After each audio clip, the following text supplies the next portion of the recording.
Sorotan berikutnya, saudara, polisi menetapkan suami selebgram Cut Intan Nabila sebagai tersangka kekerasan dalam rumah tangga.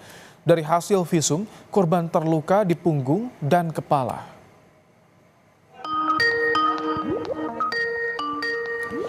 Armor Toreador ditetapkan sebagai tersangka KDRT dengan 3 alat bukti berupa flash disk, rekaman CCTV, tangkapan layar di media sosial, dan hasil visum.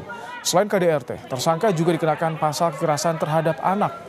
Penganiayaan yang diunggah korban di akun media sosialnya bukan yang pertama kali. Terakhir, penganiayaan korban dipicu tersangka yang marah saat dipergoki menonton video porno.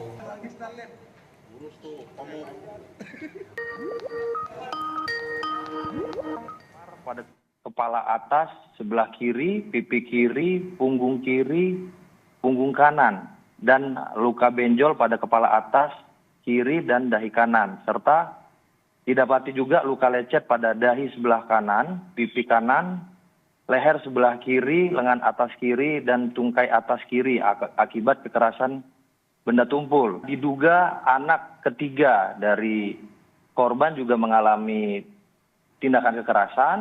Nah, namun untuk anak ketiga tersebut sendiri kami sedang menunggu informasi kapan dari saudara korban siap untuk membawa anaknya untuk dilakukan visum. Armor Theodor, suami dari selebgram Cut Intan Nabila, ditangkap polisi di sebuah hotel di kawasan Kemang, Jakarta Selatan. Armor ditangkap usai melakukan penganiayaan dan kekerasan terhadap istri dan anaknya. Dari hasil visum, selebgram Cut Intan Nabila mengalami sejumlah luka di punggung dan kepala akibat dianiaya suaminya sendiri. Polisi juga memeriksa 4 teman tersangka sebagai saksi. Dari hasil visum yang dikeluarkan oleh dokter Rumah Sakit Cibinong bahwa ada luka cakar di punggung, lalu ada benjolan di kepala. Dari beberapa dibantu sama teman-temannya yang 4 orang itu. Teman-temannya masih kami periksa sebagai saksi. Apabila teman-teman melihat terlibat di dalam kasus ini akan kami jadikan juga tersangka. Kekerasan yang berulang bahkan pernah dilakukan di hadapan anak membuat anak-anak korban takut melihat ayahnya sendiri atau tersangka. Apakah yang kamu lakukan itu selama 5 kali di depan anakmu pernah terjadi? Pernah. Apakah tetanggamu atau orang tuamu tahu bahwa kamu setiap ribut melakukan penganiayaan terhadap istrimu? Tahu.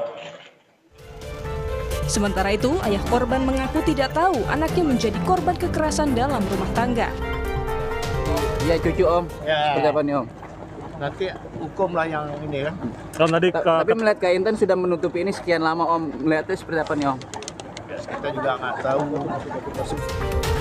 Kasus ini mencuri perhatian publik usai korban memposting video kekerasan yang dialaminya ke akun Instagramnya. Tim Liputan, Kompas TV.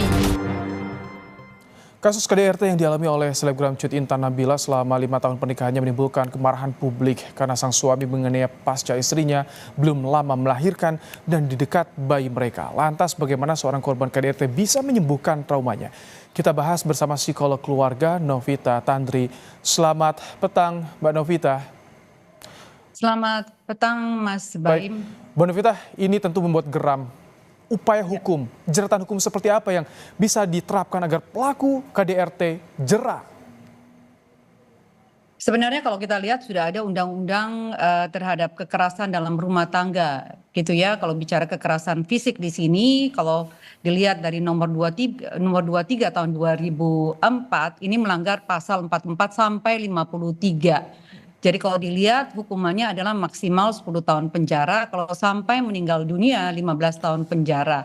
Saya ingin memberikan masukan di sini bahwa karena kekerasan dalam rumah tangga terlalu sering terjadi, ini seperti bak gunung es yang kelihatan cuma di ujungnya doang Mas Baim. Iya. Sebaiknya hukumannya ini ditambah. Karena kalau 15 tahun sampai penganiayaan meninggal dunia, hanya 15 tahun itu terlalu rendah. Oke. Apalagi ini kalau kita bicara melihat anak-anak gitu, ini 3 anak gitu. Dan yang terakhir ini akhirnya kalau kita lihat Kalau dari video yang beredar ini ketendang, apa sengaja ditendang kah? Akhirnya juga menjadi korban gitu loh Mas. Ini bagaimana upaya pemulihan korban, anak korban, fisik dan psikisnya? Apa yang jadi prioritas?